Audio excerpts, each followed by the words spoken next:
I didn't find out from him. I found out from his boss calling me ma'am. It was a Tuesday morning in March when my phone rang with a number I didn't recognize. I almost let it go to voicemail. I was knee-deep in quarterly reports for my consulting firm, 3 cups of coffee in, trying to make sense of revenue projections that seemed to mock my exhaustion. But something made me answer on the 4th ring. Before we jump back in, tell us where you're tuning in from. And if this story touches you, make sure you're subscribed, because tomorrow I've saved something extra special for you. Is this Sophia Moreau? The voice was deep, authoritative, with the kind of confidence that comes from corner offices and 6-figure salaries. Speaking, I said, glancing at my computer screen where numbers blurred together like a migraine waiting to happen. Ms. Moreau, this is Richard Blackwood, Senior Vice President at Hartwell Industries. I hope you don't mind me reaching out directly, but I got your number from our mutual colleague, James Chen. I've been following your work with the Riverside Development Project, and frankly, I'm impressed. Very impressed. My fingers froze over the keyboard. Hartwell Industries.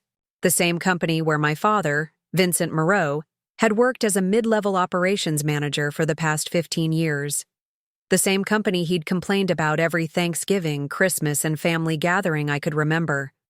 The same place where he'd grumble about incompetent management and people who don't know real work. I'd like to discuss a potential partnership, Mr. Blackwood continued. We're looking to bring in external consultants for a major restructuring project, and your expertise in organizational efficiency is exactly what we need. Would you be available for a meeting this week? I know your time is valuable, and I want to respect that. Your time is valuable.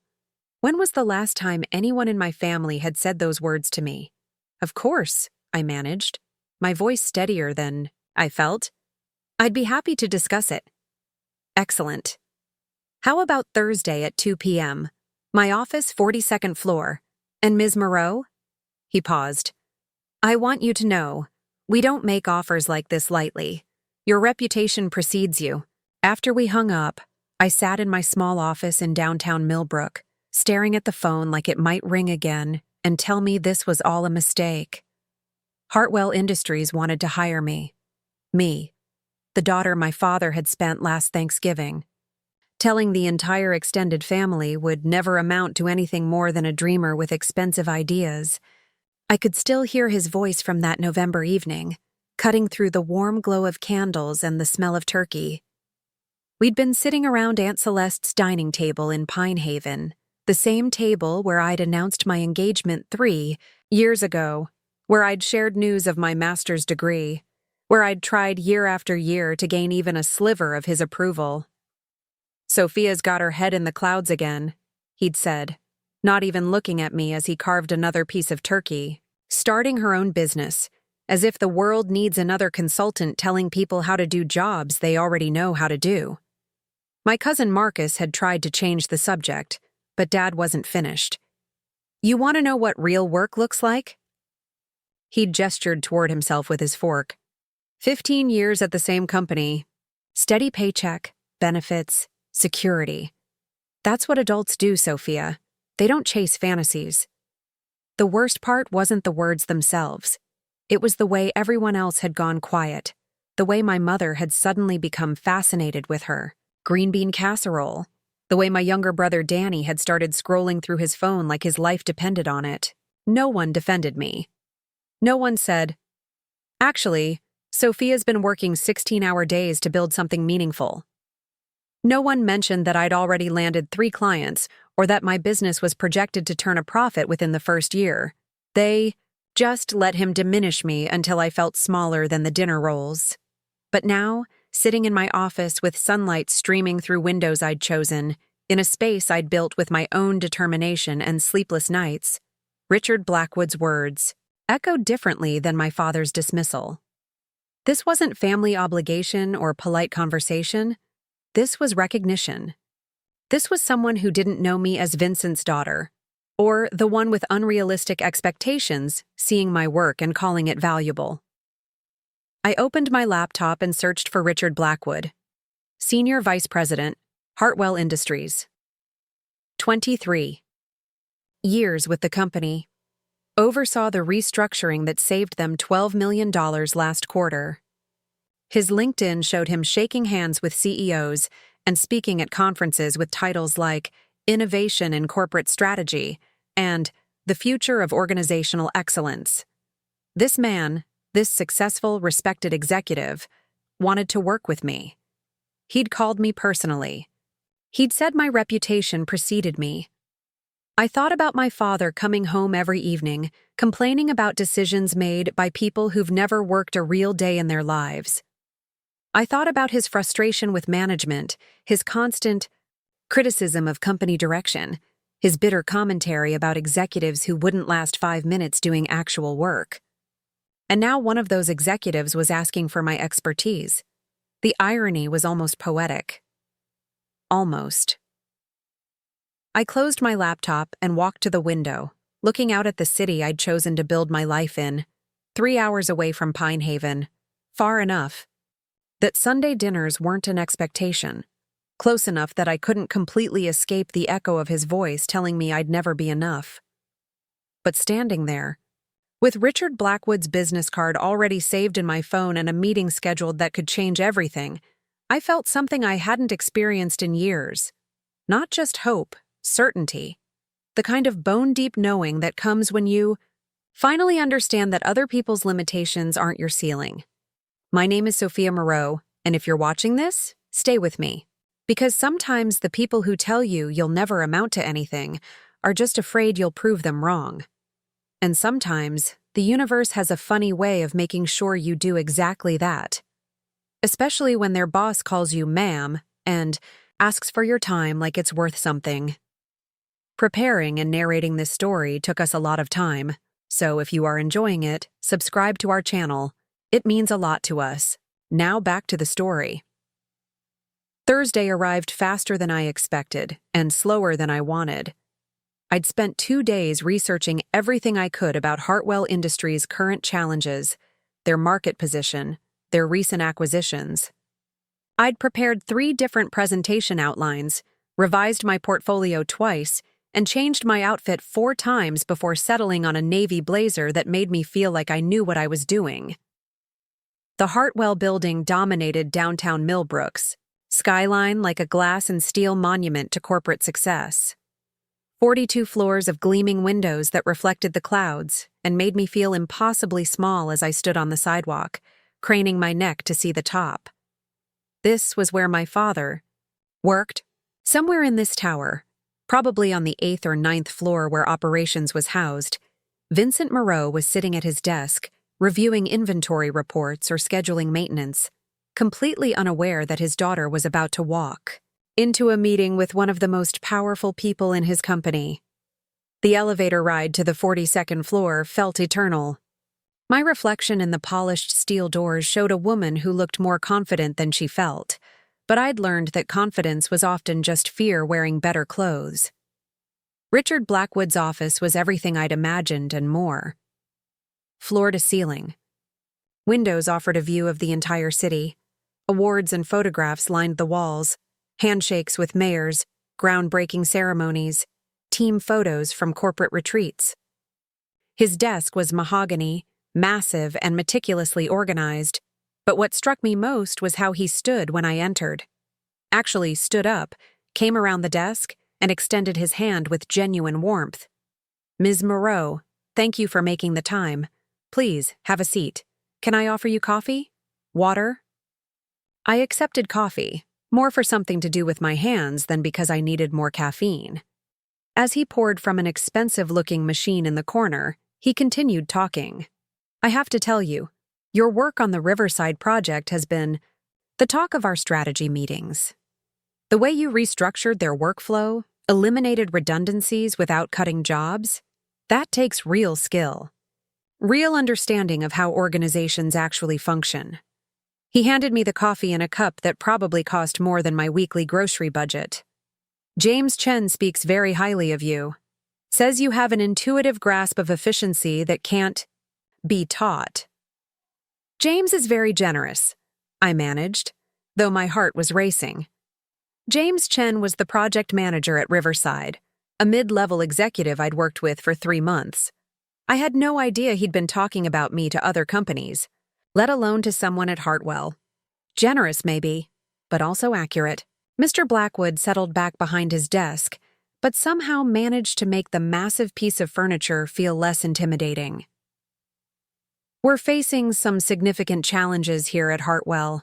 Our productivity metrics are down, employee satisfaction is at an all-time low, and frankly, we're hemorrhaging talent to competitors. He pulled out a thick folder and opened it. I've been trying to convince the board for months that we need external perspective. Fresh eyes. Someone who can see the problems we've become blind to. My coffee cup rattled slightly against the saucer as I set it down. What kind of timeline are we looking at? 6 months minimum, possibly longer depending on what you find. You'd have full access to all departments, permission to interview anyone from entry-level to executive staff, complete autonomy in your methodology. He leaned forward slightly. And Ms. Moreau, I want to be clear about something. This isn't a token consultation. If we do this, your recommendations will be implemented. You'll have the authority to make real changes. The authority to make real changes. At my father's company, in the place where he'd spent 15 years following other people's decisions, complaining about management he considered incompetent. The compensation reflects the scope of the project, of course, Mr. Blackwood continued, sliding a piece of paper across the desk. This is what we're prepared to offer. I glanced at the number and had to consciously keep my expression neutral. It was more than I'd made in my entire first year of business, more than my father's annual salary, I was almost certain. I know it's a significant commitment, he said, misreading my silence. You'd essentially be embedded with us, working closely with department heads, spending considerable time on site. I understand if you need to think about it. No, I said, then caught myself. I mean, yes, I'm interested, very interested. I paused, trying to find the right words. Can I ask how you heard about my work? Beyond James Chen's recommendation? Mr. Blackwood smiled, and for the first time, he looked almost conspiratorial. Honestly, your reputation is spreading faster than you might realize. The Riverside turnaround caught attention throughout the industry. But what really impressed me was your approach. You didn't just cut costs or streamline processes. You actually improved working conditions while increasing efficiency. That's rare. He stood and walked to the window, hands clasped behind his back. Most consultants come in with cookie-cutter solutions. You seem to understand that every organization is different, that people aren't just numbers on a spreadsheet. People aren't just numbers on a spreadsheet. I thought about my father's complaints about management, his frustration with decisions made by people who don't understand real work. Here was his boss, or his boss's boss, talking about the importance of understanding people, of respecting the human element in business. I'd like to accept, I said, and the words felt surreal leaving my mouth. Excellent. He returned to his desk and pulled out another folder. There are some preliminary documents here, NDAs, project outlines, access credentials. Nothing that needs to be signed today, but I wanted you to see the scope of what we're discussing. As he walked me through the paperwork, I found myself wondering if my father would be part of the employee interviews, if I'd sit across from him in a conference room, asking him about job satisfaction and workflow efficiency, pretending I didn't know him, if he'd recognize my name on the project announcement, or if Vincent Moreau from operations would simply assume it was a coincidence. One more thing, Mr. Blackwood said as I gathered the documents. I prefer to keep these projects relatively quiet until we're ready to announce changes. So if you don't mind, let's keep the details between us for now. I nodded, thinking about how quiet I'd kept everything for years, how I'd learned not to share good news with family because it somehow always got diminished, how I'd stopped mentioning clients or successes because they were met with skepticism or dismissal. But this felt different. This felt like a secret worth keeping, not because I was ashamed, but because I was finally holding something that belonged entirely to me. "I'll have contracts ready by early next week," he said, shaking my hand again. "Welcome to Hartwell Industries, Ms. Moreau. I have a feeling you're going to change everything." As the elevator descended from the 42nd floor, I caught my reflection again. The woman looking back at me was the same one who'd ridden up an hour ago, but something fundamental had shifted. I wasn't Vincent Moreau's daughter who'd never amount to anything. I was Sophia Moreau, organizational consultant, about to take on the biggest project of my career, at my father's company. The irony was about to become reality, and I had no idea how sweet it would taste. I should have seen it coming. The call from my mother 3 days after I'd signed the Hartwell contract should have felt like celebration, but Diane Moreau had never been one for celebration when it came to my achievements. "Sophia, honey, your father mentioned something interesting at dinner last night." Her voice had that careful, measured tone she used when she was about to deliver news she thought I wouldn't handle well. "He said there's some big consulting project starting at his company. Apparently they're bringing in outside help." I was sitting in my office, surrounded by boxes of research materials I'd ordered for the Hartwell project. Market analysis reports, organizational psychology textbooks, case studies from similar corporate restructurings. The contract I'd signed was locked in my desk drawer like a secret treasure. "Oh," I kept my voice neutral, though my heart started racing. "That's interesting." "He's not happy about it, of course. You know how your father feels about consultants." She gave a little laugh that didn't reach her eyes, even through the phone. "He says it's just another way for management to waste money, instead of listening to the people who actually do the work." There it was, the familiar dismissal, the casual undermining of everything I'd built my career on. Even when he didn't know he was talking about me, my father found ways to diminish what I did for a living. "Vincent's been with that company for 15 years, Mom continued. "He knows how things work there better than some outsider with a fancy degree and no real experience. Some outsider with a fancy degree. That's how they saw people like me. That's how they'd always seen me." "Maybe the company thinks fresh perspective could be helpful," I offered carefully, testing the waters. "Fresh perspective." She practically snorted. "That's just corporate speak for we don't trust our own employees. Your father's seen 3 different consulting firms come through over the years. They all promise big changes, charge ridiculous fees, and then disappear, leaving everyone else to clean up the mess." I closed my eyes, remembering Richard Blackwood's words about my reputation, about the Riverside Project, about trusting me to make real changes. Maybe this one will be different. "Oh, sweetheart." The condescension in her voice was so familiar it almost felt like comfort. "You're always so optimistic about these things. It's sweet, really, but you don't understand how corporate politics work. These consulting people, they come in thinking they know everything, but they've never actually done the jobs they're supposed to fix. Never actually done the jobs." I thought about the months I'd spent at Riverside, working alongside every level of employee from custodial staff to senior management. I thought about the 6 a.m. shifts I'd worked in the warehouse to understand workflow bottlenecks, the overtime I'd spent in customer service to see where communication broke down. "Dad must be frustrated," I said, because it seemed safer than defending an industry she didn't know I was part of. Frustrated doesn't begin to cover it. He came home yesterday, ranting about some woman consultant they're bringing in. "Apparently she's younger than you, can you believe that? Vincent said she probably got the job because she went to the right schools and knows the right people, not because she has any real qualifications. Younger than me. A woman. Got the job because of connections, not qualifications." My college degrees, hung on the wall behind me. My bachelor's in business administration from Westfield University, where I'd graduated summa cum laude while working 2 part-time jobs to pay tuition. My master's in organizational psychology from Camden Institute, where I'd written my thesis on employee motivation in mid-sized corporations and won the Academic Excellence Award. The diplomas weren't bought or handed to me because of family connections. I'd earned them through 4 years of 18-hour days, studying in my car between shifts at the campus bookstore and the local diner where I waited tables on weekends.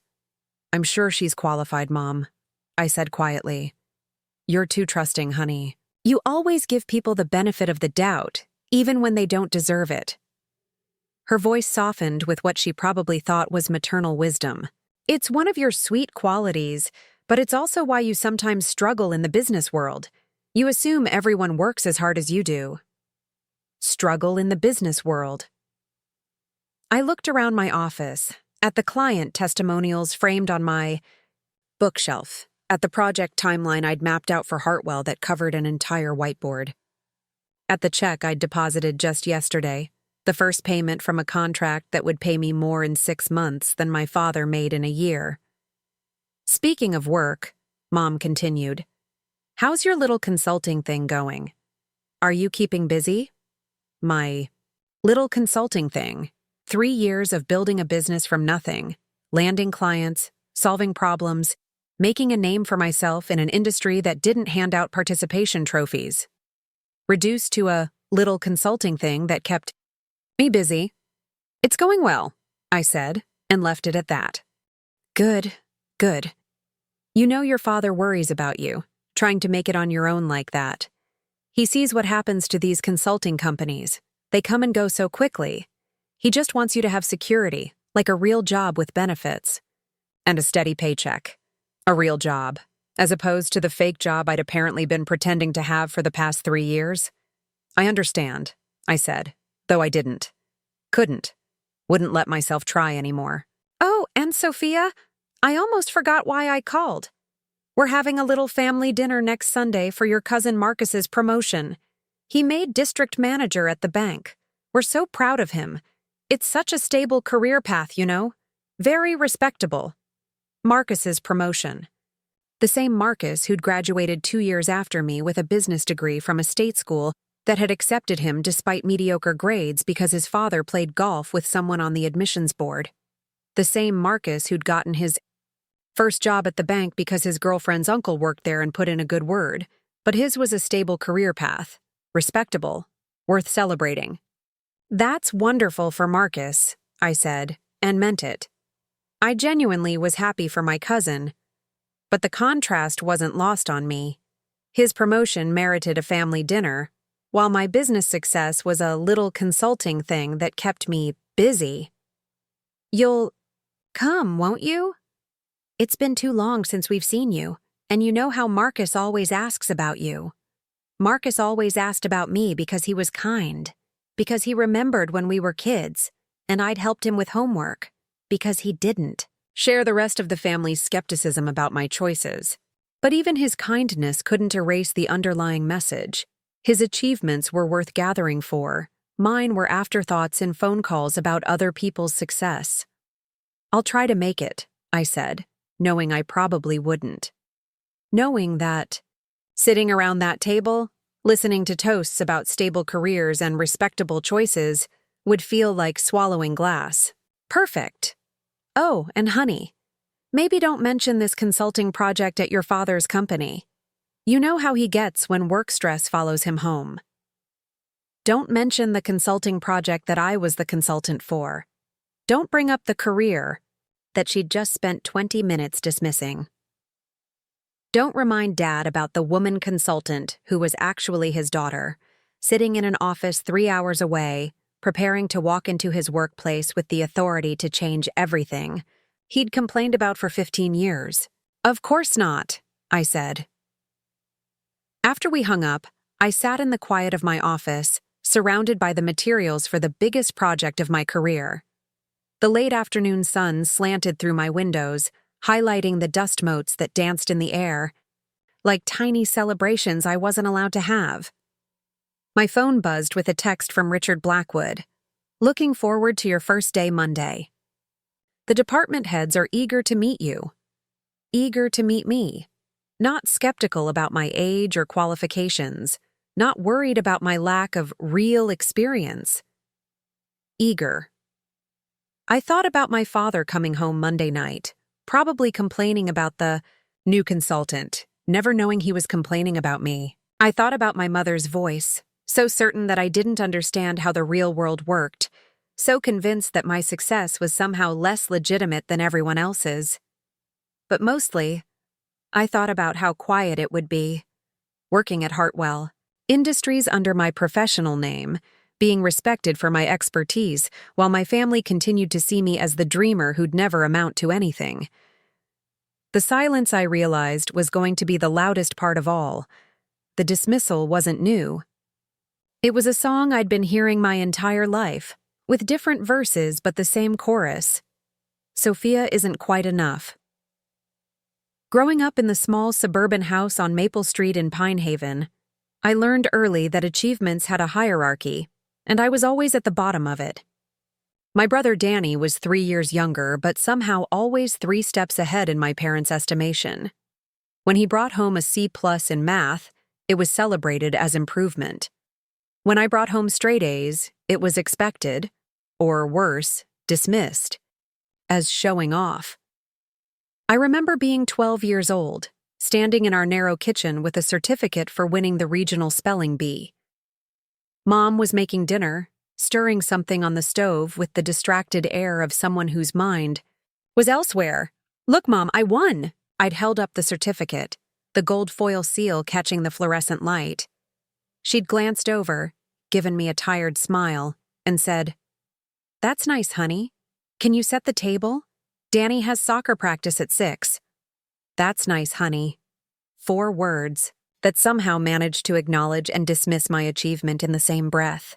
Later that evening, when Dad came home from work, Danny had dominated the dinner conversation with stories about his soccer game. A game where his team had lost 4-1 and he'd spent most of the time on the bench.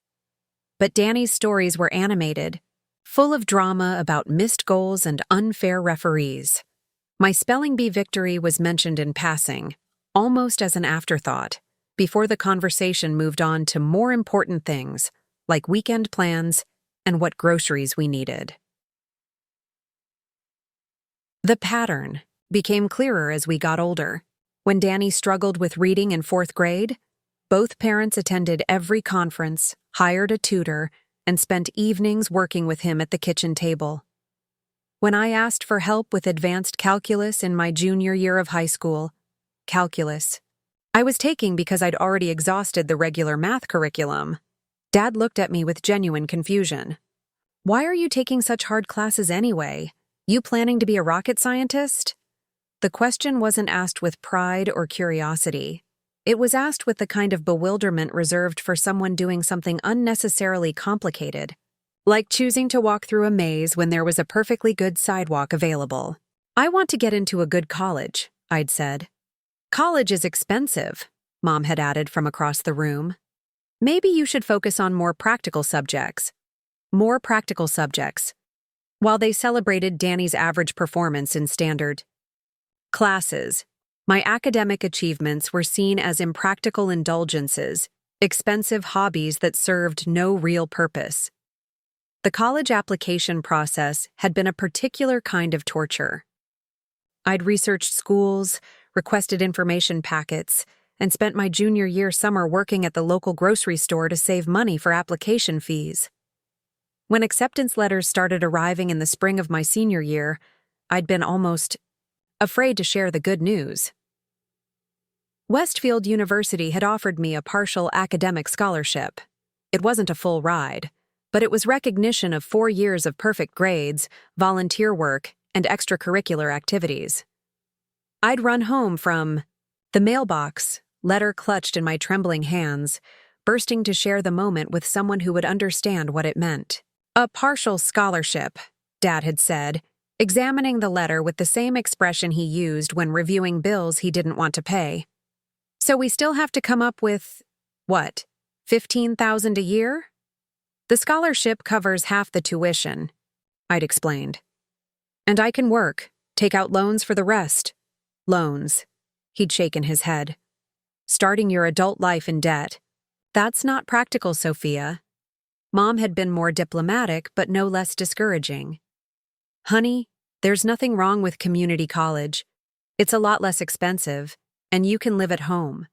Why put yourself through all that stress and debt when you can get the same degree for a fraction of the cost?" The same degree. As if the education, the opportunities, the experience of challenging myself academically were all interchangeable commodities that could be purchased at the lowest possible price. But the real revelation had come 3 months later when Danny, then a sophomore barely maintaining a 2.8 GPA, had casually mentioned he was thinking about playing football to help with college applications. "That's a great idea." Dad had practically beamed. "Athletic scholarships can really open doors. We should look into camps, maybe get you some private coaching." Private coaching for a sport Danny had never played seriously to improve college. Prospects he'd never worked toward academically. The investment they wouldn't make in my proven academic excellence, they were eager to make in his hypothetical athletic potential. I'd gone to Westfield anyway, working 3 jobs throughout college, to cover expenses my parents deemed too impractical to support. While Danny got care packages and weekend visits, I got occasional phone calls asking when I'd be coming home and why I was working so hard for something that probably wouldn't matter in the real world anyway. The real world. It was a phrase my father used often, usually in the context of explaining why my ambitions were unrealistic. The real world didn't reward academic achievement, he'd say. The real world valued steady work and practical choices. The real world was a place where dreamers got disappointed and people who reached too high fell too far. But what was the real world? Was it the place where my father had worked the same mid-level job for 15 years, complaining about management decisions he had no power to influence? Was it the community college where my mother taught part-time, English classes, grading papers at the kitchen table while lamenting that her students didn't appreciate literature?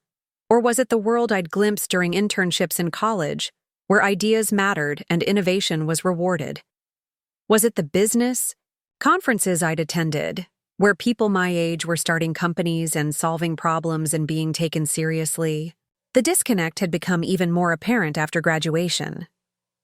While I'd been building my consulting practice from nothing, attending networking events, landing my first clients through a combination of determination and 18-hour workdays, my family had continued to treat my career as a phase I'd eventually outgrow. "When are you going to look for a real job?" had become Mom's standard greeting during our monthly phone calls. "This is a real job," I'd respond, and she'd make a little humming sound that somehow conveyed both skepticism and pity. The humming sound was almost worse than outright criticism. It suggested that my insistence on pursuing this career was a form of delusion they were too polite to directly address, like a child claiming they could fly if they just believed hard enough. Even my successes were reframed as flukes or luck. When I'd landed my first major client, a manufacturing company that paid me more in 3 months than my father made in 6, Mom's response had been, "Well, I hope they're not taking advantage of you. Sometimes these companies prey on young people who don't know their worth." Taking advantage of me. Because surely the only reason a company would pay me well was if they were somehow tricking me in the process. And when that client had recommended me to 3 other companies, leading to more projects and a steadily growing reputation, Dad's analysis had been even more deflating. "Better be careful not to get in over your head. These business types can turn on you quickly if you make a mistake." Make a mistake. Not if you make a mistake. When you make a mistake. Because in his worldview, someone like me was always one error away from being exposed as the fraud he'd always suspected I was. The most painful part wasn't just their lack of support, it was their active discouragement. Every phone call included subtle and sometimes not so subtle suggestions that I should consider more stable alternatives. Every family gathering featured conversations about other people's sensible career choices, with meaningful glances in my direction. They'd never directly told me to quit, but they'd never stopped suggesting that I should want to. Now, sitting, In my office with the Hartwell contract in my desk and my father's unwitting criticism still echoing in my ears, I could see the full scope of what I'd been fighting against. It wasn't just skepticism about my career choice. It was a fundamental belief that I didn't have what it took to succeed at anything that mattered. But Monday morning, I'd walk into Hartwell Industries with the authority to change processes that had been in place for years. Department heads would listen to my recommendations. Senior executives would implement my suggestions. And my father would sit in his cubicle on the 8th floor, probably still complaining about the consultant he'd never met, never knowing that everything he'd said I couldn't do, I was about to do right under his nose. The damage didn't stay contained to family dinners and phone calls. It seeped into everything, like water finding cracks in a foundation you didn't know was already compromised. My engagement to David Chen had ended 18 months ago, and I was only now beginning to understand how much my family's voice had been whispering in my ear throughout that relationship. David was everything they would have approved of: stable job as an accountant at a mid-sized firm, predictable schedule, no grand ambitions that might rock the boat. He was safe, reliable, and completely bewildered by my decision to start my own business. "Why take the risk?" he'd asked one evening as I worked late on a proposal for what would become my breakthrough client. We were supposed to be having dinner together, but I'd been hunched over my laptop at the kitchen table, surrounded by spreadsheets and market research printouts. "Because I'm good at this," I'd said, not looking up from the screen. "Because I can build something meaningful, but you already have a good job at Henderson and Associates." He'd gestured toward my laptop like it was evidence of a crime. Why throw away guaranteed income for something that might not work? Guaranteed income, the phrase my father used constantly, the golden standard by which all career decisions should be measured. David hadn't grown up in my house, but somehow he'd absorbed the same philosophy: that security was more valuable than growth, that reaching for something better was inherently foolish. "It's not throwing it away," I'd tried to explain. "It's investing in my future." But David had looked at me with the same expression my parents wore when I talked about my ambitions, a mixture of concern and condescension that suggested I was making decisions based on emotion rather than logic. The breaking point had come when I'd landed my first major client, the manufacturing company that had changed everything for my business. I'd come home practically vibrating with excitement, ready to celebrate with the person I thought would be happiest for my success. "They're paying me 3 times what Henderson was," I'd announced, showing him the contract. "And if this goes, well, I'll have referrals for months." David had read through the contract with the careful attention he usually reserved for tax documents, then looked up at me with something that wasn't quite congratulations. "This seems too good to be true," he'd said. "Are you sure they're not setting you up to fail? Sometimes companies hire consultants when they want someone to blame for problems they can't fix themselves." Too good to be true. The same skepticism I'd heard from my parents, now coming from the person who was supposed to be my partner, my supporter, my biggest fan. "David, this is what I've been working toward for 2 years," I'd said, trying to keep the hurt out of my voice. "Can't you just be happy for me?" "I am happy for you," he'd insisted, but his tone suggested otherwise. "I just don't want you to get your hopes up too high. What if it doesn't work out? What if they're disappointed with your work? You'll be back to square one, except now you won't have the Henderson job to fall back on. What if, what if, what if?" A litany of potential failures, delivered with the caring tone of someone who thought they were protecting me from inevitable disappointment. That night, lying in bed next to someone who couldn't see my success without immediately imagining my failure, I'd realized something terrible. I'd chosen a partner who saw me the same way my family did. Someone who loved me but didn't believe in me. Someone who cared about my happiness but couldn't comprehend my potential. The end had come slowly, then all at once. Every achievement in my business became a source of tension rather than celebration. When I worked late, David saw neglect rather than dedication. When I traveled for client meetings, he saw unnecessary risk rather than professional growth. When I talked about expanding my services or hiring an assistant, he saw dangerous overreach rather than natural progression. Maybe you should slow down, had become his favorite advice. Maybe you're taking on too much. Maybe you should be satisfied with what you have. Maybe. The word that had defined my childhood, now defining my relationship. The final conversation had happened over breakfast on a Tuesday morning. I'd been excited about a potential new client, a healthcare system that needed organizational restructuring across multiple facilities. It was exactly the kind of complex, high-impact project I'd been hoping to land. They want to interview me. Next week, I'd told David, buttering my toast with hands that shook slightly from excitement and too much coffee.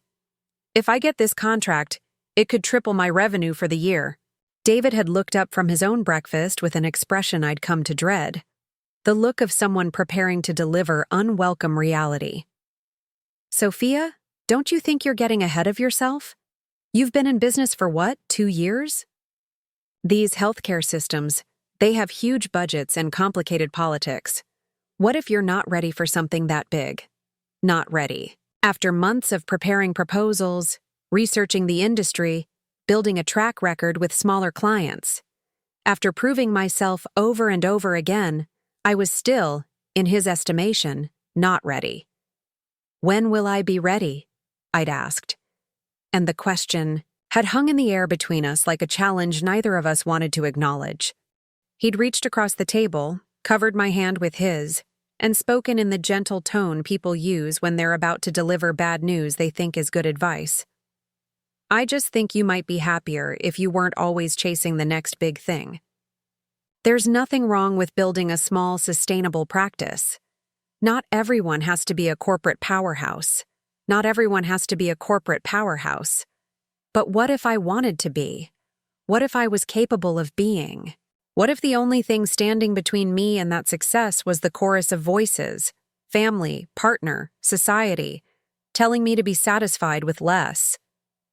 I think we want different things, I'd said quietly. I want what's best for you, he'd replied, and I'd believed him. That was the tragedy of it. He genuinely thought that smaller dreams were safer dreams. That ambition was a flaw that needed to be managed rather than a gift that should be nurtured. We'd limped along for another month, but the damage was done. Every conversation about my work became a negotiation. Every success I shared was met with worry about the risks rather than celebration of the achievement. Every plan I made for growing my business was countered with suggestions for playing it safe. When David finally moved out, the silence in my apartment had been profound. Not just the absence of his voice, but the absence of his constant, well-meaning doubt. For the first time in months, I could think about my business without immediately hearing reasons why I should be more cautious, more realistic, more satisfied with less. The healthcare contract had come through 2 weeks after David left. I'd celebrated alone in my office with takeout Chinese food and a bottle of wine I'd been saving for a special occasion. It should have felt lonely, but instead it felt like freedom. But the pattern was clear now, as I prepared for the Hartwell project. I'd unconsciously chosen romantic partners who reinforced the same messages I'd received from family, that my ambitions were excessive, my confidence was misplaced, my successes were temporary or accidental. Before David, there had been Michael, the graduate student who'd been intimidated by my business courses and suggested I might be too driven for a healthy relationship. Before Michael, there had been Alex, who'd been supportive of my career until I'd started earning more than he did, at which point he'd become increasingly critical of my workaholic tendencies.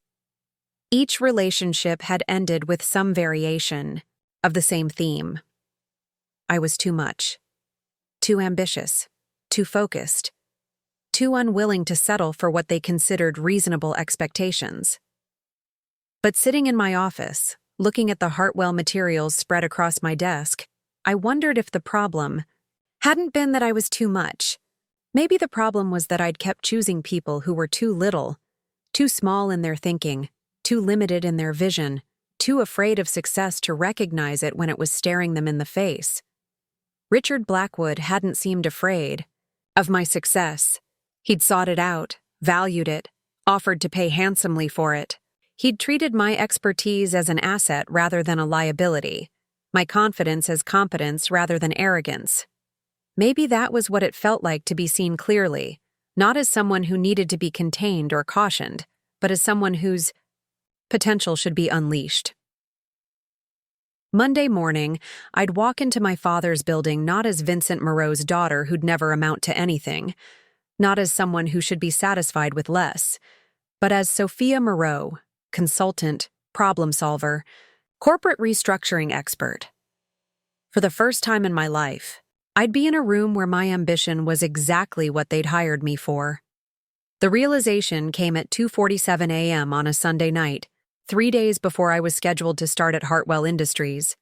I'd been lying in bed, staring at the ceiling, running through mental checklists of everything I needed to prepare for Monday morning. But my mind kept drifting to the phone call with my mother, to her casual dismissal of consultants in general and the young woman consultant at Dad's company in particular. The young woman who was me. I sat up in bed, suddenly wide awake, as the full scope of the situation crystallized in my mind like a photograph developing in slow motion. This wasn't just about proving myself professionally.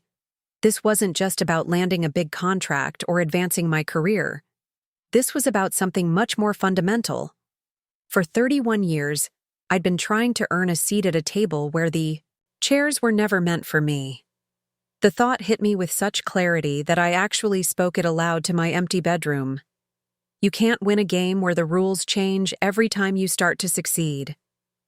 I got up, made coffee despite the late hour, and sat at my kitchen table with a legal pad, something I always did when I needed to think through complex problems. At the top of the page, I wrote, "What am I really doing here?"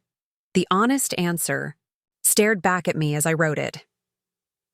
I was about to walk into my father's workplace and prove, once and for all, that I was everything he'd always said I wasn't.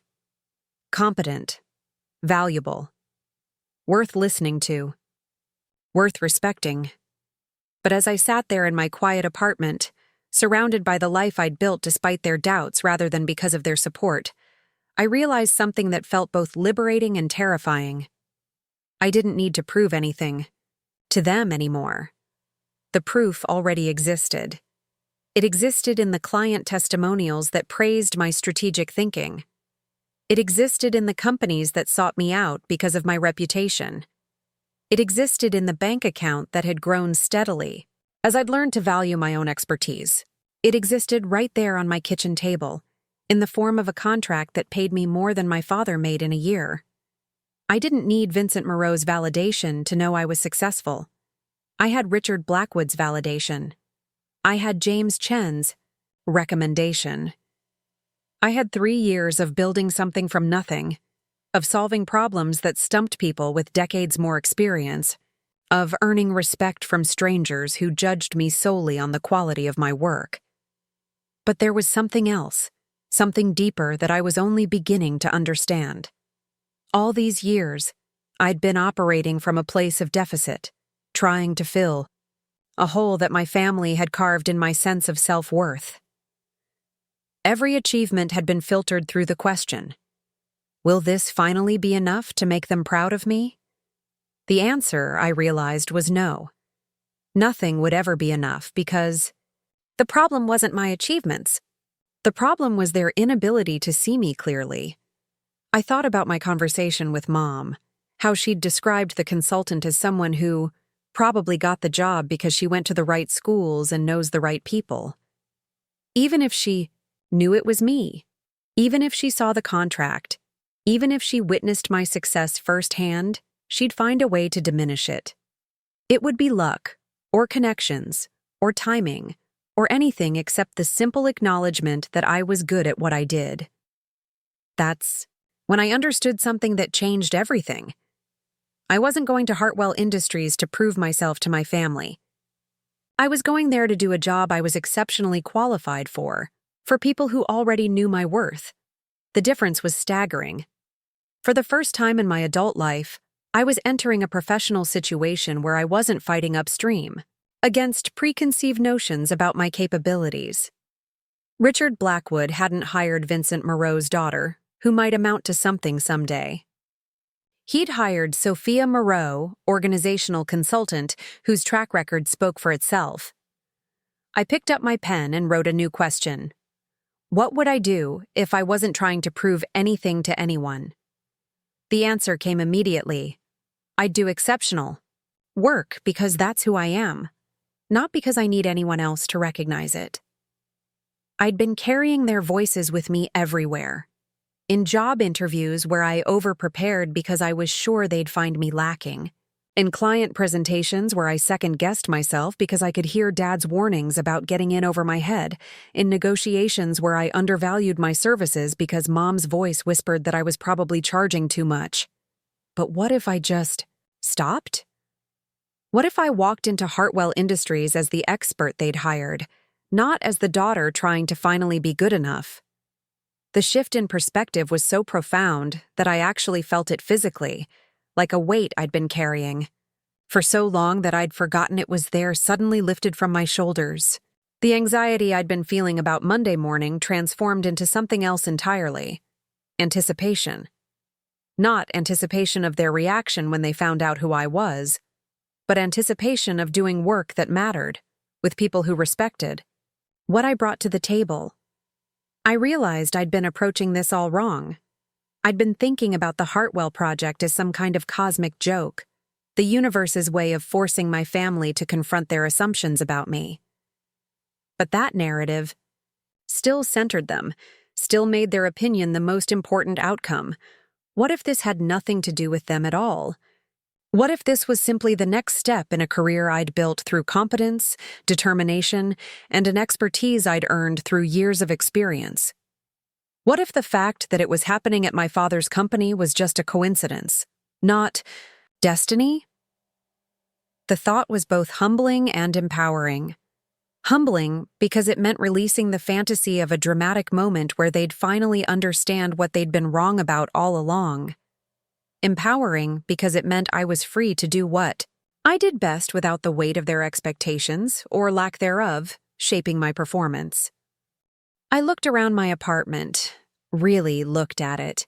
Maybe for the first time since I'd moved in. The diplomas on the wall that I'd earned through my own effort. The bookshelf full of business and psychology texts that I'd studied not because anyone told me to, but because I was genuinely interested in understanding how organizations worked. The framed photo from the ribbon-cutting ceremony at Riverside Industries, where I stood next to the CEO who credited my recommendations with saving 15 jobs. This was the life of someone who had already amounted to something, someone who was already successful, already valuable, already worthy of respect.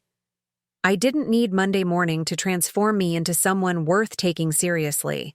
I already was that person.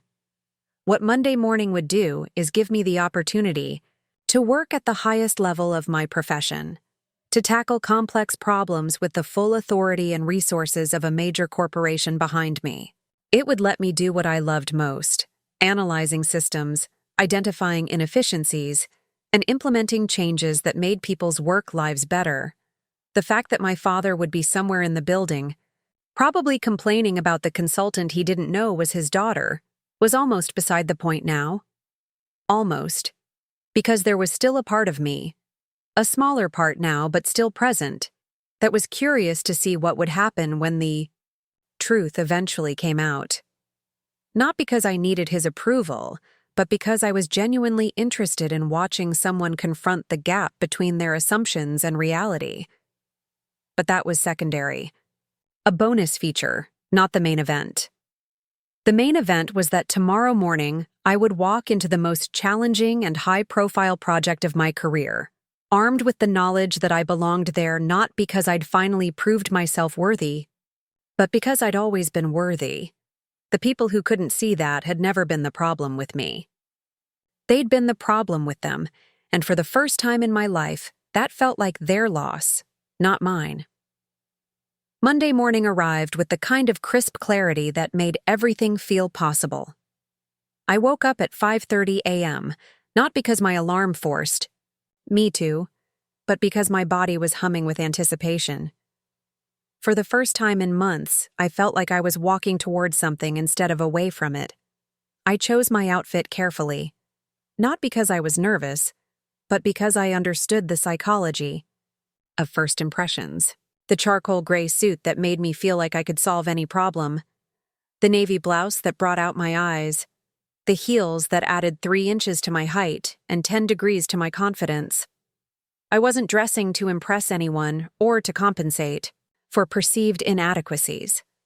I was dressing like the expert I was. The drive to Hartwell Industries felt different this time.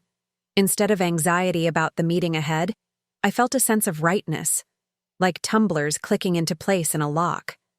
This was where I belonged, not because of family connections or dramatic irony, but because I had earned my place here through competence and hard work.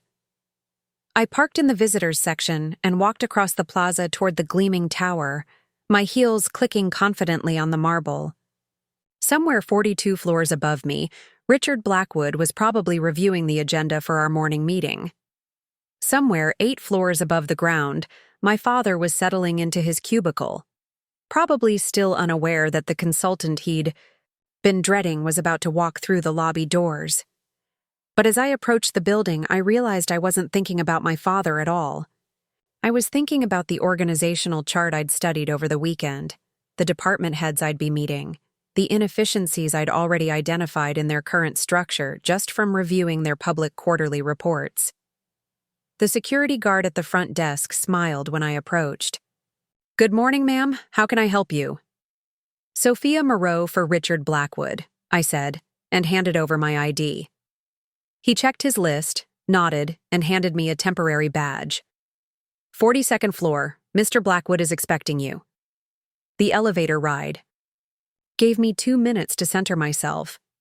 I wasn't the anxious woman who'd ridden this same elevator to her interview 3 weeks ago. I wasn't Vincent Moreau's daughter, trying to prove she was worth something. I was Sophia Moreau, consultant, about to begin the most significant project of my professional career. Richard Blackwood's assistant, Patricia, greeted me with the kind of warm efficiency that suggested this was a well-oiled machine. "Ms. Moreau, so glad you're here. Mr. Blackwood is just finishing up a call. Can I get you coffee?" I accepted the coffee and settled into the waiting area, using the few minutes to review my notes one final time. This wasn't about grand gestures or dramatic revelations. This was about doing exceptional work. Sophia. Richard emerged from his office with the same genuine warmth he'd shown during our first meeting. "Ready to change some lives?" The question made me smile. Not ready to prove yourself, or ready to show what you can do, but ready to change some lives? He saw my work in terms of its impact, not its validation of my worth. "Absolutely," I said, and meant it completely. We spent the first hour in his office, going over the scope of the project in detail. The challenges were even more complex than I'd initially understood, not just inefficiencies in workflow, but fundamental communication breakdowns between departments, outdated technology systems that nobody wanted to change, and what Richard diplomatically called entrenched resistance to modernization. "Some of our longer-term employees are particularly skeptical of outside consultation," he explained, pulling up organizational charts on his computer screen. "They've seen consultants come and go, and they're protective of the way things have always been done." I nodded, making notes. That's actually an asset. The people who've been here longest often have the best insights into why certain processes exist. The key is making them partners in the solution rather than obstacles to overcome. Richard paused, looking at me with something that might have been surprise. Most consultants want to start from scratch, ignore the existing culture entirely. Most consultants are wrong, I said simply. You can't fix a system by pretending it doesn't have history. You fix it by understanding why it evolved the way it did, then helping it evolve further. The smile that crossed his face told me I'd just said something significant. I think you're going to fit in perfectly here. We moved to the conference room where I'd be meeting the department heads. Patricia had arranged the materials I'd requested: whiteboards, flip charts, copies of the organizational assessment I'd prepared. Everything I needed to facilitate productive conversations rather than defensive presentations. "One thing before we bring everyone in," Richard said, lowering his voice slightly. "I want you to feel completely empowered to make whatever recommendations you think are necessary. You're not here to rubber stamp existing decisions or make cosmetic changes. If you see fundamental problems that require significant shifts, I have the authority to implement them. The authority to implement them, not to consider them or to discuss them or to explore the possibility of them, to implement them." "I understand," I said, and I did. For the first time in my career, I was being given not just the responsibility to identify problems, but the power to solve them. The department heads began filing in, 12 people ranging from their late 30s to early 60s, representing everything from human resources to information technology to operations. I watched their faces as Richard introduced me, looking for signs of the skepticism he'd mentioned. I saw it in a few expressions: the polite but guarded smiles, the way certain people sat back in their chairs with arms crossed, the quick glances, exchanged between colleagues who'd clearly discussed this meeting before arriving. But I also saw curiosity, hope, and in some cases, genuine enthusiasm. These were people who wanted their organization to work better, who were tired of inefficiencies and communication breakdowns, who were ready for someone to help them solve problems they'd been living with for years. "Thank you all for making the time," I began, standing at the front of the room. "I know some of you might be wondering what another consultant is going to tell you that you don't already know about your own organization." A few chuckles, and I saw some of the tension leave the room. "The answer is probably nothing. You know this company better than I ever will. You understand the history, the culture, the personalities, the unwritten rules that make this place function. My job isn't to come in with predetermined solutions. My job is to help you see your own expertise with fresh eyes." I moved away from the podium, making eye contact with individuals around the table. "Over the next 6 months, I'm going to ask you a lot of questions. Some will seem obvious, some might seem irrelevant, and some might make you uncomfortable, but every question has the same goal: helping you build on what's already working while addressing what isn't." Margaret Chen from HR raised her hand. "What's your approach to employee resistance? We've had consultants before who treated pushback as something to overcome rather than understand."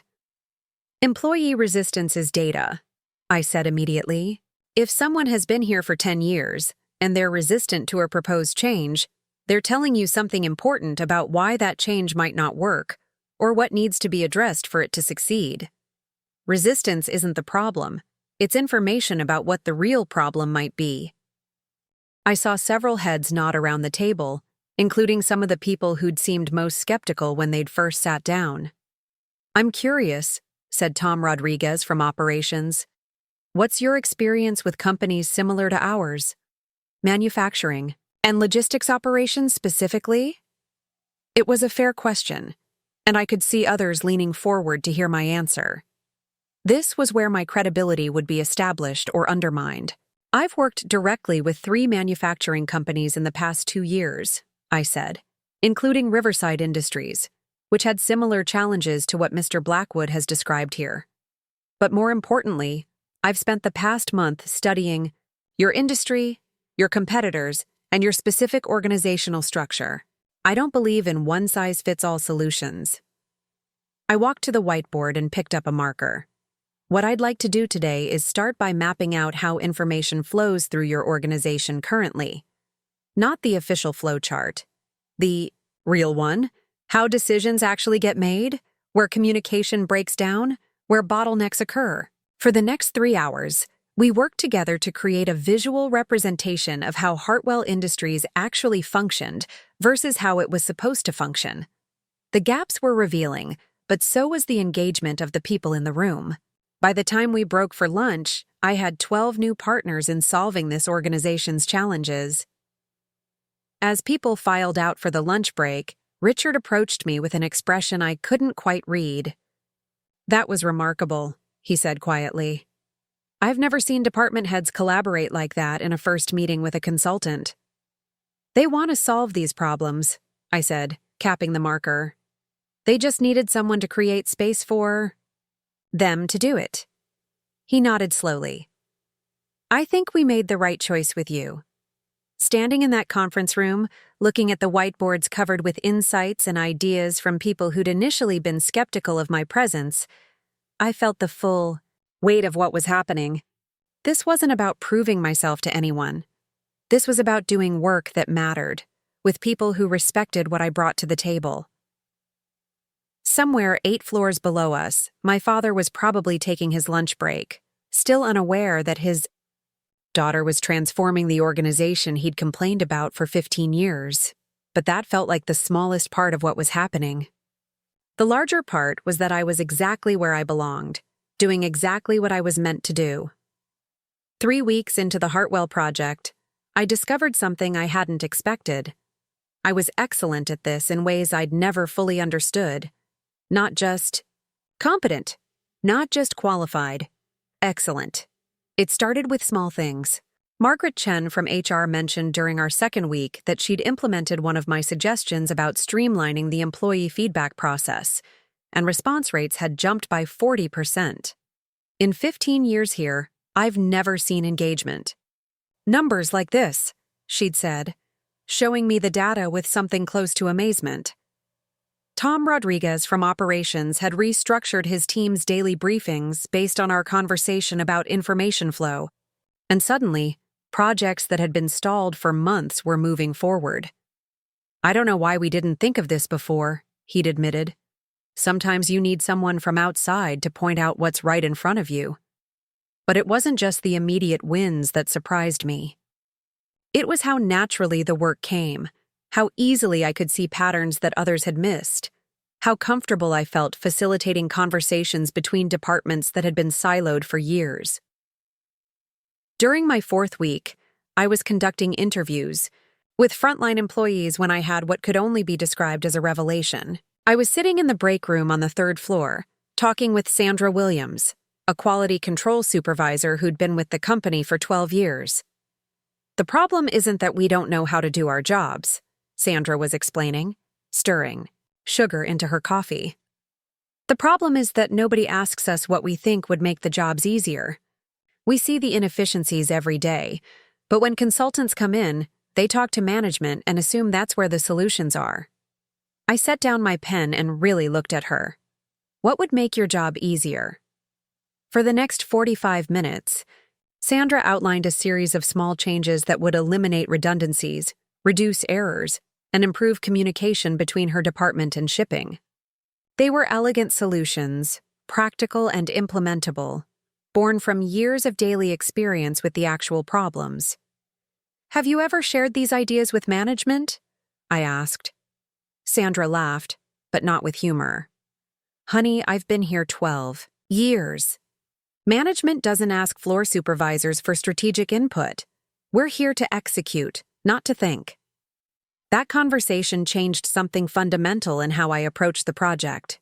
Instead of starting with management's perception of problems, I began spending most of my time with the people who actually did the work: the quality control supervisors, the shipping coordinators, the customer service representatives, the maintenance technicians. What I discovered was a goldmine of institutional knowledge and practical solutions that had been systematically ignored for years. These weren't just employees. They were experts in their specific domains, with insights that could transform operations if anyone had bothered to listen. I started holding what I called expertise sessions, informal gatherings where frontline workers could share their observations and suggestions without the hierarchy that typically silenced their voices. The first session had 8 attendees. By the third week, I had to move to a larger conference room to accommodate the 23 people who showed up. "This is different," said James Park, a logistics coordinator who'd been with Hartwell for 9 years. "Usually, when consultants come in, they observe us like we're specimens in a lab. You actually want to know what we think." What they thought was revolutionary, not because it was complex or theoretical, but because it was rooted in daily reality. They knew exactly where processes broke down because they were the ones dealing with the breakdowns. They knew which policies created more problems than they solved because they were the ones working around those policies every day. I compiled their insights into what became a 40-page report titled Operational Intelligence, Leveraging Frontline. Expertise for Systematic Improvement. When I presented it to Richard Blackwood and the senior leadership team, the room went completely silent. "You're telling me our quality control supervisor has been sitting on solutions to problems we've been throwing money at for 3 years?" asked Patricia Valdez, the VP of Operations. "I'm telling you that you have experts throughout this organization who've never been asked to share their expertise," I replied. Sandra Williams didn't just identify problems, she designed solutions. So did James Park, Maria Santos, Robert Chang, and 37 other employees whose insights are in this report. Richard leaned back in his chair, studying the executive summary. "What would it take to implement these recommendations?" "Most of them require policy changes, not budget increases," I said, flipping to the implementation timeline I'd prepared. "The biggest barriers are cultural, not financial. You need to create systems where frontline expertise is valued and incorporated into decision-making processes. And you can help us do that?" I realized that this was the moment I'd been building toward my entire career, not just at Hartwell, but in every project I'd ever undertaken. This was why I'd gotten into organizational consulting in the first place, to help good people do good work more effectively. "That's exactly what I do," I said. The next month was transformative, not just for Hartwell Industries, but for my understanding of what I was capable of. I wasn't just identifying problems and recommending solutions. I was fundamentally changing how the organization operated. I was creating new pathways for communication, new methods for decision-making, new ways of recognizing and utilizing expertise. The employee satisfaction survey results came back in my 7th week, and they were unprecedented. Engagement scores had increased by 35%. Productivity metrics were up 18% across all departments. Most tellingly, the section asking, "Do you feel your input is valued by management?" showed a 62% improvement from the previous quarter. "I've never seen numbers like this," Richard told me during our weekly check-in. "What you've accomplished in 7 weeks, some consultants take years to achieve, if they achieve it at all. But the real revelation came during an all-hands meeting in my 8th week." Richard had asked me to present the preliminary findings to the entire company. All 247 employees gathered in the main conference center. Standing in front of that room, looking out at faces that ranged from skeptical to curious to openly enthusiastic, I realized something profound. I wasn't nervous. Not at all. This wasn't like the family gatherings where I'd tried to explain my work to people who didn't want to understand it. This wasn't like the relationship conversations where I'd defended my ambitions to partners who saw them as threats. This was a room full of people who wanted to hear what I had to say, because what I had to say would make their work lives better.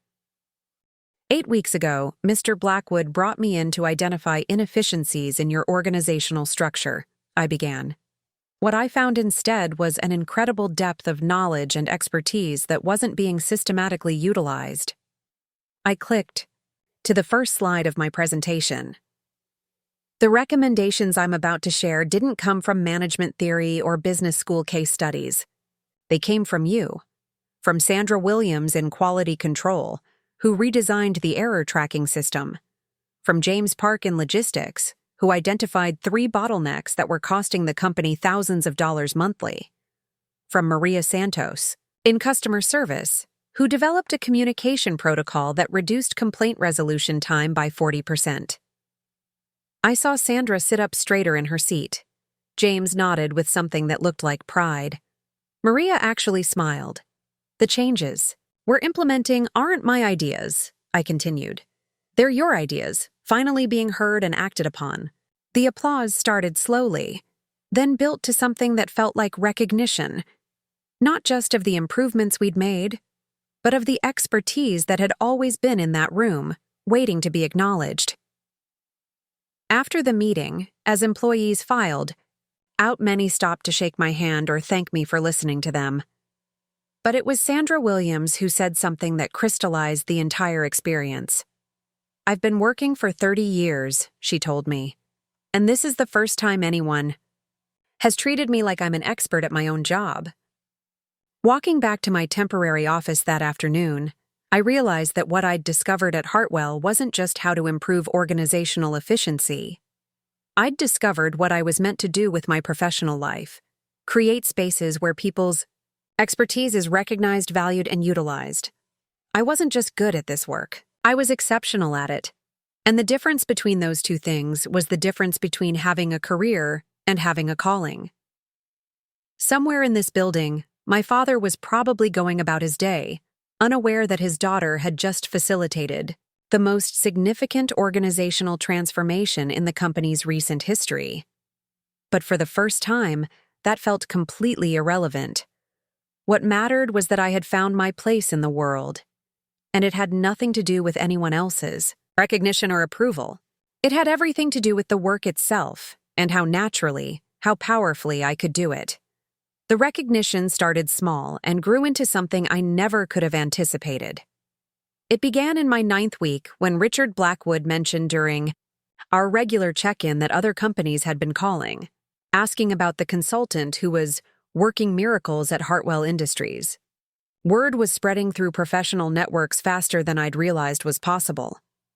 Jenkins Manufacturing wants to know if you'd be available for a similar project, Richard said, scrolling through his emails.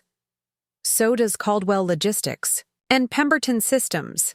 Apparently, your reputation is preceding you. My reputation. Not Vincent Moreau's daughter's reputation, not someone who'd gotten lucky with connections, but the reputation I'd built through measurable results and innovative approaches. I'm committed to finishing the work here first, I said, though the idea that other companies were specifically seeking me out felt surreal. Of course. But Sophia, I want you to know, what you've accomplished here is going to change how this industry thinks about organizational consulting. The results speak for themselves. The results. In 10 weeks, we'd increased productivity by 28%, reduced employee turnover by 41%, and eliminated operational inefficiencies that had been costing the company over $200,000 annually. But more than the numbers, there was something different in the building itself. An energy, a sense of purpose that hadn't been there before. Employees were staying after their shifts to contribute to improvement initiatives. Departments that had barely communicated were collaborating on solutions. The suggestion box I'd installed had generated over 300 actionable ideas in 6 weeks. It was during week 10 that something unexpected happened. I was facilitating a cross-departmental meeting when Patricia Valdez, the VP of Operations, made an announcement that caught me completely off guard. I wanted to let everyone know that Sophia's work here has been selected as a case study by the National Association of Management Consultants, she said, holding up an official-looking letter.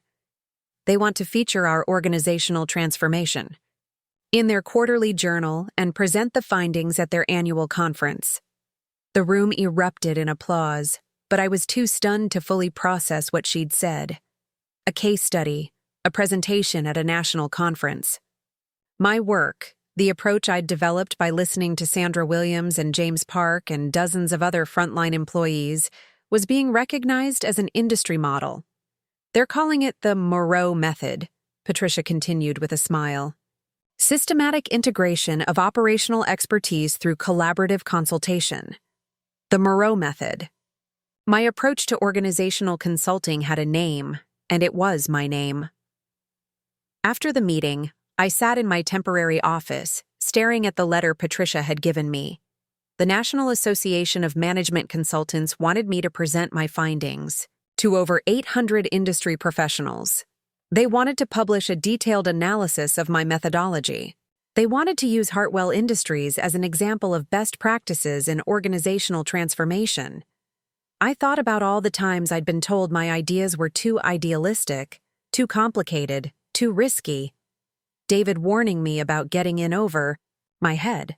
My father dismissing consultants as people who charged ridiculous fees for obvious solutions. My mother reducing my career to a little consulting thing that kept me busy. None of them had imagined this.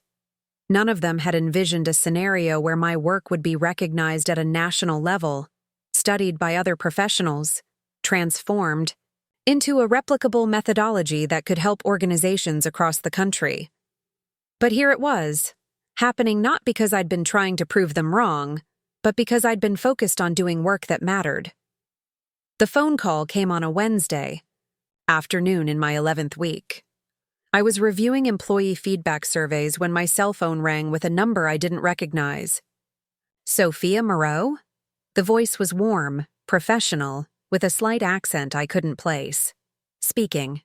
Ms. Moreau, this is Dr. Elena Vasquez from Carnegie Business Institute. I hope you don't mind me calling directly, but I wanted to discuss an opportunity that I think might interest you.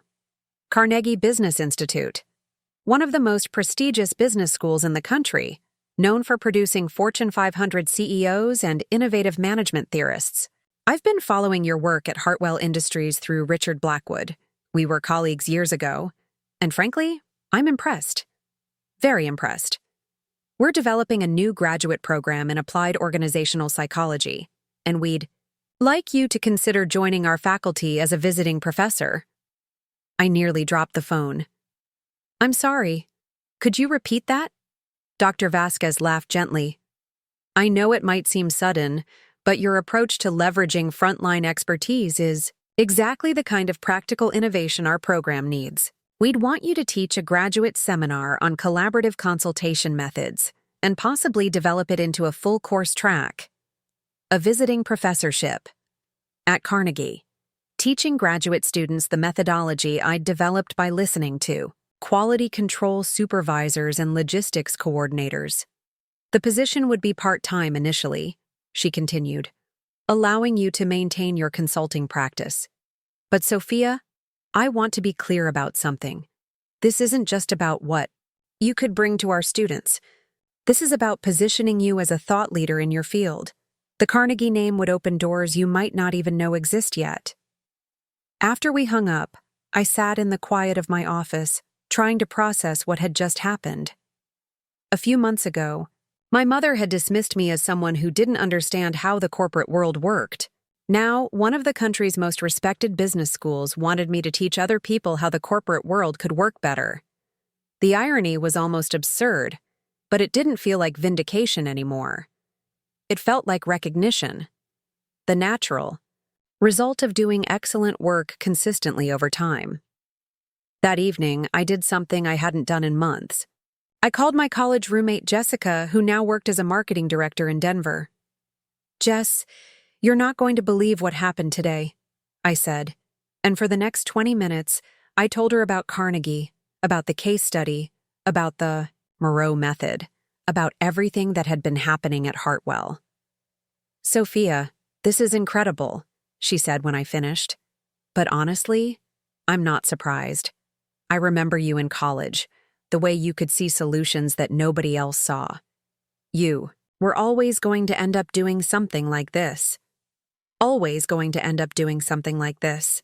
The certainty in her voice was something I'd never heard from my family, the assumption that success was a natural outcome of who I was, not a lucky accident or an exception to my usual limitations. Have you told your parents? She asked. I paused, realizing I hadn't even considered it. No, not yet. They're going to be so proud. Were they? Or would they find ways to diminish this too? Would Carnegie become another example of me getting ahead of myself, taking on more than I could handle? Would the case study be dismissed as academic recognition that didn't translate to real-world value? Maybe, I said, but even as I said it, I realized something had shifted. Whether they were proud or not felt like information about them, not about me. Their reaction wouldn't change the fact that I was being recognized by people who understood the value of what I did. The next morning, I arrived at Hartwell to find a small crowd gathered around the bulletin board in the main lobby. Someone had posted the article about the case study from the industry newsletter, along with a printout of the Carnegie Business Institute press release announcing my visiting professorship. "There she is," called out Sandra Williams, who was standing with a group of employees from various departments. "Our famous consultant."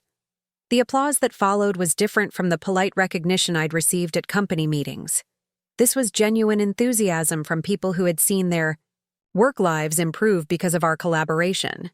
"You made us all look good," said James Park, shaking my hand. "When they write about the Moreau method, they're writing about us too." That afternoon, Richard Blackwood asked me to join him for coffee in his office. "I have a confession," he said, settling into the chair across from me. "When I hired you, I hoped you'd be able to solve some of our efficiency problems. I never imagined you'd revolutionize how we think about organizational management." "I just listened to what your employees were already trying to tell you," I said. "Maybe. But you did something else too. You created a system that ensures we'll..." "Keep listening. That's not just consulting, that's transformation." He was right, I realized. What I'd built at Hartwell wasn't just a set of improvements. It was a sustainable approach to continuous improvement, a culture where expertise was recognized and utilized regardless of where it existed in the hierarchy. Sitting in that office, looking out at the city I'd chosen to build my career in, I felt something I'd never experienced before: complete professional fulfillment. Not because I'd proved anyone wrong, not because I'd overcome obstacles or defied expectations, but because I'd discovered what I was meant to do and done it exceptionally well. The Moreau method wasn't just my professional methodology. It was my authentic expression of how I believed organizations should work, how people should be valued, how expertise should be recognized and developed. And somewhere in this building, my father was probably finishing up his shift, still unaware that his daughter had become exactly who she'd always been capable of being. Thought. Revelation came not with drama, but with the quiet inevitability of morning light. It was my 13th week at Hartwell Industries, and I was wrapping up the final phase of the project. The transformation was complete, not just in terms of the deliverables I'd promised, but in ways that were visible throughout the organization. There was an energy in the building that hadn't existed when I'd first walked through those doors, a sense of purpose and collaboration that employees themselves were commenting on. I was in my temporary office, packing up the materials I'd accumulated over 3 months, when Patricia knocked on my open door. "Sophia, do you have a minute?" "Richard would like to see you in his office." I found Richard standing by his windows, looking out at the city with an expression I couldn't quite read. On his desk was a folder that looked different from our usual project materials, thicker, more formal, with the Hartwell Industries logo embossed on the cover. "Please, sit down," he said, settling behind his desk with the gravity of someone about to deliver significant news. "I wanted to discuss your final report before we present it to the board next week." He opened the folder, and I could see it. Contained not just my recommendations, but implementation timelines, budget projections, and what looked like performance metrics spanning several months. "The numbers are remarkable," he said, turning the pages slowly. 28% increase in productivity, 41% reduction in turnover, over 300 actionable employee suggestions implemented. But those are just the quantifiable results. He looked up at me with something that might have been amazement. "What you've done here, The cultural transformation, the way people interact with each other, the enthusiasm I see in departments that were practically dysfunctional 3 months ago, that's not something you can measure with standard metrics. I nodded, feeling a sense of completion that went beyond professional satisfaction. The employees did the work. I just created the framework for them to do it. Which brings me to what I wanted to discuss. Richard leaned back in his chair, and I could see him choosing his words carefully. The board has asked me to do 2 things. First, to formally commend your work in a way that ensures it becomes part of Hartwell's permanent operational philosophy. Second, to extend an offer for you to stay on as our Director of Organizational Excellence. A permanent position. At my father's company. The irony was so complete it almost felt scripted. It's a significant role, Richard continued, with a salary that reflects the value you've brought to this organization. You'd have your own department, budget authority, and the mandate to continue developing the methodologies you've established here. I looked at him, this executive who had seen my potential before I'd fully understood it myself, who had given me the authority to implement real change, who was now offering me a future I hadn't even imagined when I'd first answered his phone call. I'm honored by the offer, I said carefully, but I think my consulting practice is where I can have the broadest impact. If I stay at one organization, even one as excellent as Hartwell, I'm limiting the number of companies and employees. I can help. He smiled, and I realized he'd been expecting that answer. I thought you might say that, which is why I have another proposal. He pulled out a second document. Retainer agreement. Hartwell would be your anchor client, providing steady income and a base of operations, but you'd be free to work with other organizations. We'd get ongoing access to your expertise, and you'd get the financial security to be selective about your other projects. It was perfect. More than perfect. It was the kind of arrangement I'd dreamed about but had never thought to ask for. There's one more thing, Richard said, and something in his tone made me pay closer attention. I've been talking to colleagues at other companies about your work. The interest is significant. I think within a year, you'll have more consulting opportunities than you can handle. He was right, I realized. The phone calls had been increasing weekly. Companies wanting to discuss potential projects, industry publications requesting interviews, conference organizers asking me to speak.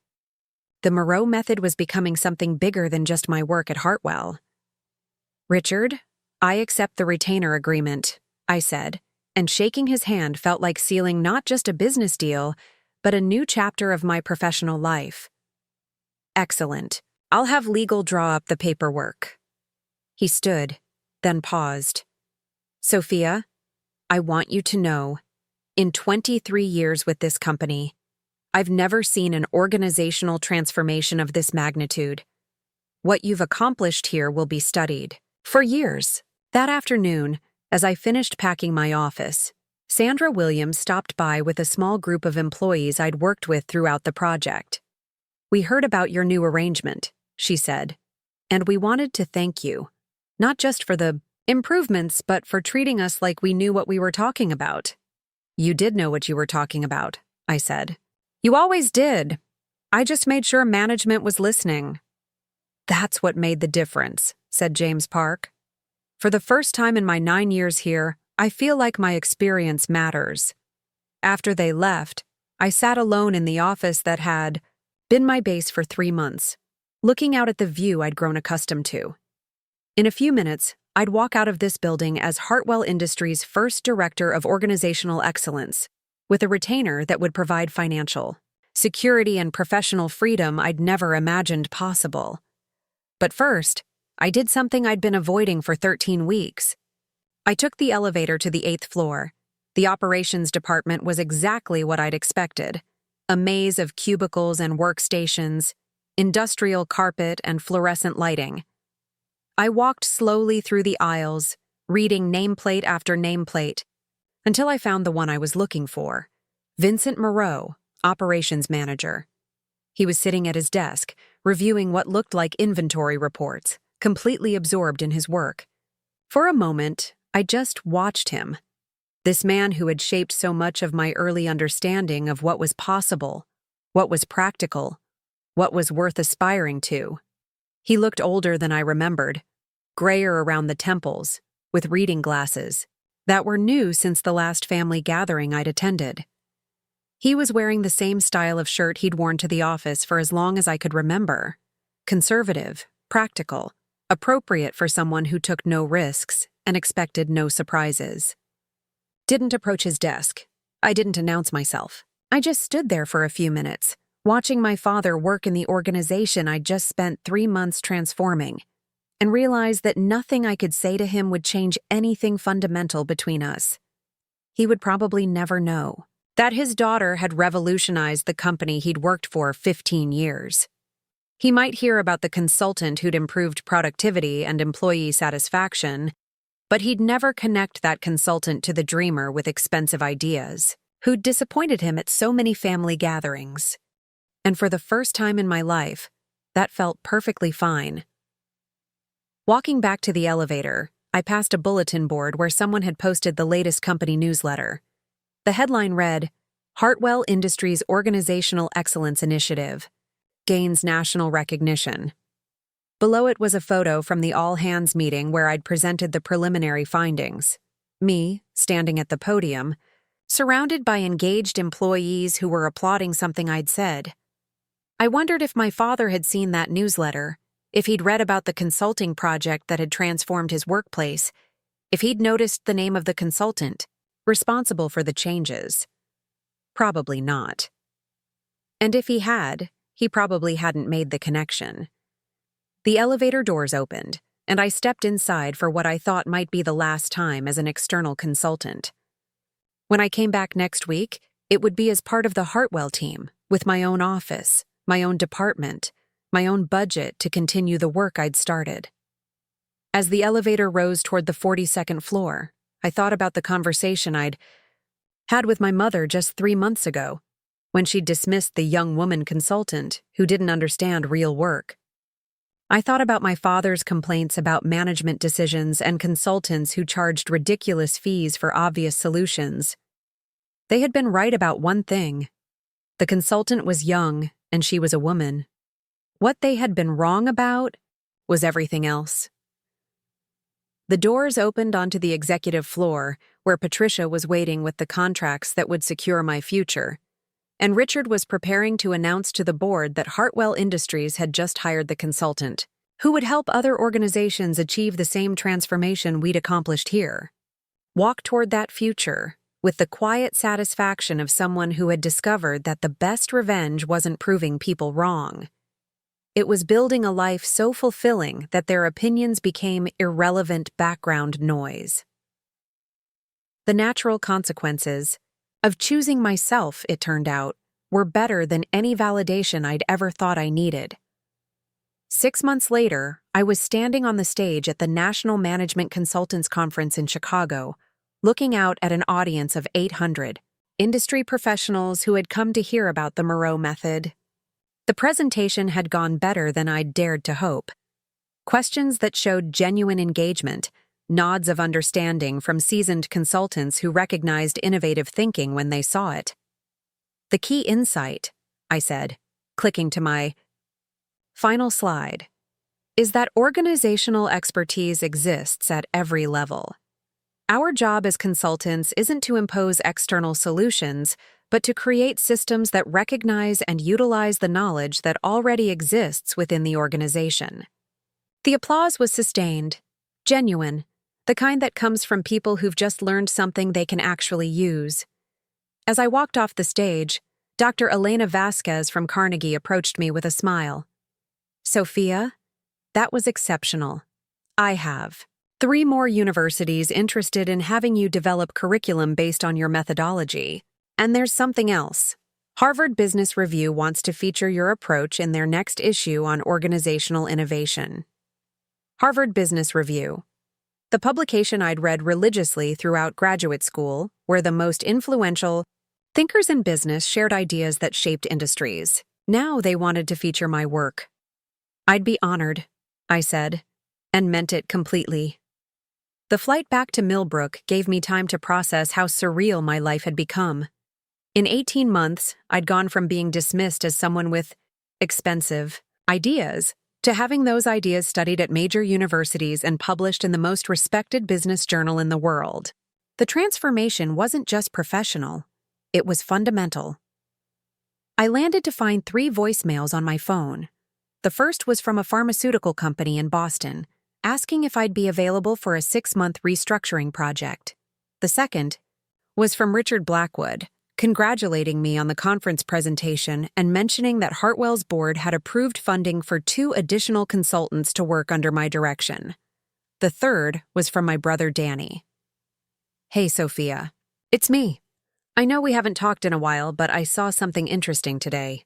Marcus was showing me this business magazine, and there was an article about some consultant who's revolutionizing how companies work. The name looked familiar. Sophia Moreau. I thought, no way that's my sister. But then I looked closer at the photo and damn, it really is you. Could you call me back? I think we need to talk." I stared at the phone for a long moment, then deleted the message without calling back. Not out of anger or spite, but because I realized I didn't feel the urgent need to explain myself that would have consumed me even a year ago. Danny would hear from me when I was ready, on my terms, in my timing.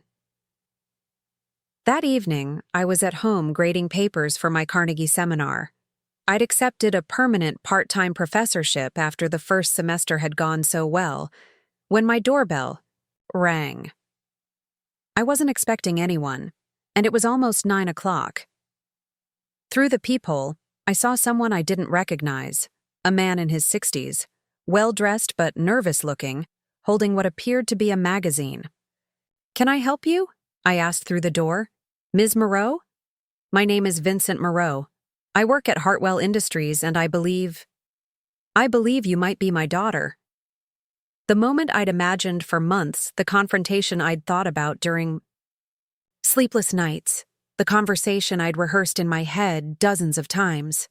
But now that it was actually happening, I felt nothing like what I'd expected. I wasn't nervous. I wasn't angry. I wasn't vindicated or triumphant. I was simply curious. Opened the door and looked at my father, really looked at him, for the first time in over 2 years. He was holding a copy of Harvard Business Review with my photo on the cover. "Hello, Dad," I said simply. He held up the magazine with hands that shook slightly. "Sophia, the consultant at my company, that was you?" "Yes." He stared at me for what felt like a full minute, his expression cycling through disbelief, confusion, and something that might have been awe. "I've been reading about what you did," he said finally. "The productivity improvements, the employee satisfaction scores, the changes that have made work better for everyone. People talk about you like you're some kind of miracle worker." "I'm not a miracle worker. I'm a consultant who listens to people and helps implement their ideas. But the results are what happens when you treat employees like experts in their own jobs instead of problems to be managed." He was quiet for a long moment, still holding the magazine like evidence in a case he couldn't quite understand. "Why didn't you tell us? Why didn't you tell me it was you?" The question I'd been expecting, and the one I found easiest to answer. "Because it wouldn't have changed anything between us," I said. "You would have found reasons why my success wasn't as significant as it seemed, or why I'd gotten lucky, or why I should be careful not to let it go to my head. The same way you always did. Sophia, that's not... Dad, it's okay." And I realized I meant it. You see the world through the lens of your own experience. Steady work, predictable outcomes, minimized risk. That's how you've lived your life. And it's worked for you. But it was never going to work for me. He looked down at the magazine, then back at me. "I read about the professorship at Carnegie, the companies that are hiring you, the conferences where you speak. I never imagined that I would amount to something." The silence stretched between us, filled with 31 years of conversations where my dreams had been met with skepticism, my ambitions with warnings, my successes with qualifications. "I was wrong," he said finally. So quietly I almost didn't hear him. "I was wrong about what you could do, wrong about what you should do, wrong about who you were." It was the apology I'd wanted for years, delivered with the kind of humility I'd never seen from him. And I realized it didn't change anything fundamental about how I felt about myself, because I'd already done the work of believing in my own worth. "I know," I said, not unkindly. "But Dad, I didn't do any of this to prove you wrong. I did it because it's who I am. Would you be willing to have dinner sometime? I'd like to understand better. What you do, how you do it. I'd like to know my daughter." I looked at this man who had shaped so much of my early understanding of what was possible, who was now asking permission to know the person I'd become in spite of his limitations. "I'd like that," I said, and meant it.